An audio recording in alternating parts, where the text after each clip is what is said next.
Behind me on the DJ table is one of the most prolific producers that hip-hop has ever presented, the mighty Mad Lib.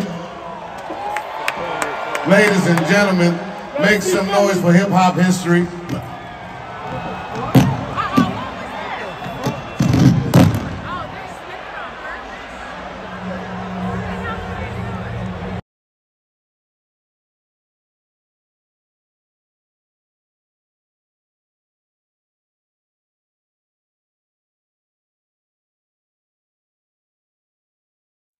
All right, Hannah, so we have to talk about Dave Chappelle again. For folks, in case you don't remember, Dave Chappelle is a pretty controversial comedian who has blown up in the last few years. I'm actually a big fan of his, but his recent Netflix special, The Closer, was quite controversial, with a bunch of people saying that it was anti-trans and that it endangered trans people. A bunch of woke Netflix employees, it was a Netflix special, they like protested and they staged a walkout trying to cancel it and get it taken off air. Now, I watched it, and I watched the whole thing, unlike the clips some of these people just watched, and I didn't think it was motivated by anti-trans animus at all. I mean, he pokes fun at all sorts of groups of people, and he's an equal opportunity offender.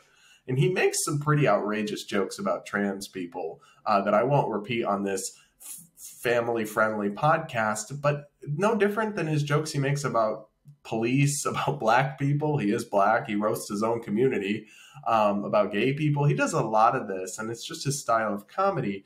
And in fact, even though parts of it were intentionally provocative, the special included a whole story about one of his close friends who was a trans comedian who has passed away, and how she loved and would challenge his outrageous jokes about trans people. And it was actually a really heartwarming story. So I thought it was a great special, but apparently some people didn't find it very funny, Hannah. Yeah, I mean, there are no shortage of people who are offended by Dave Chappelle lately. And I have to say, like, he has really made a name for himself over the past couple of weeks. But it actually hit a tipping point at this one comedy show where the outrage actually literally led to an assault. That's right.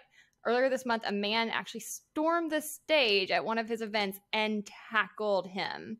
Now, this guy was charged with assault with a weapon and is now currently in jail, but this is a truly shocking event. I mean, you just did not used to hear about this kind of thing happening at comedy shows. People went to comedy shows knowing that they would be roasted, wanting to get made fun of. That was part of the fun of it. And I mean, I've been at comedy shows where like people even call you out individually and make fun of you. And like, that's just part of the fun of it. So this person's clearly deranged. And I think that it actually traces back to like left-wing talking points where they're constantly saying speech is violence, speech is violence. No, it's not. Violence is violence. And when you tell people that speech is violence, you make them think it's okay to react this way with actual violence. And notably, the only people actually hurting people are the people who are butthurt over these kinds of jokes. It's not okay. Yeah, no, I completely agree. And you're onto something with your point about the talking points, because the New York Post, here's where the story gets really twisted. The New York Post, and bless their hearts, right? They can be tabloidy and sometimes their standards are sus, but they do the stories nobody else will do.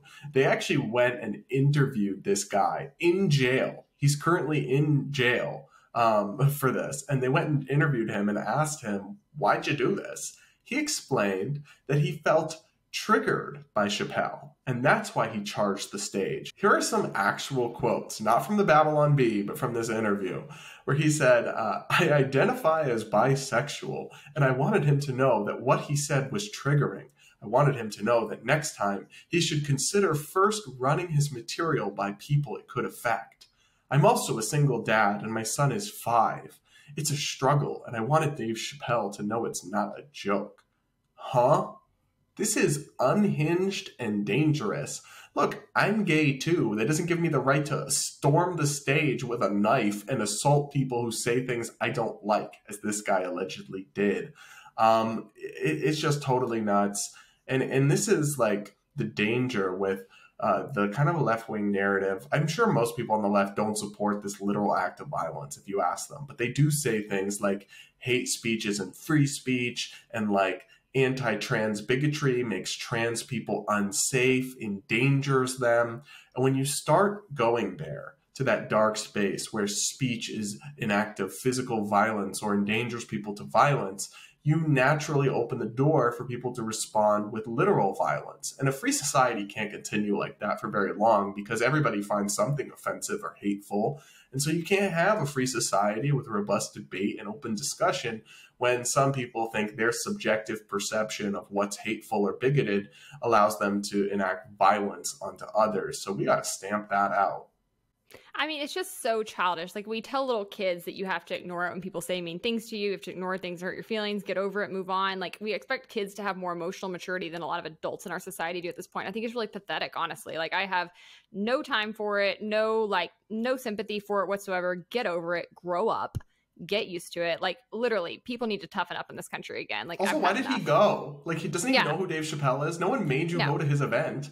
He knew what he was going to. And like, that's the thing. It's like, this is all like ridiculous. You weren't triggered. You wanted to go and assault him because you were mad about his views and you thought you had a right to, because you think that you're in some protected class where nobody can talk about you or ever say anything that hurts your feelings. Like, absolutely not. This guy deserves to be in jail. It's a violent attack and it's not okay to assault people, period.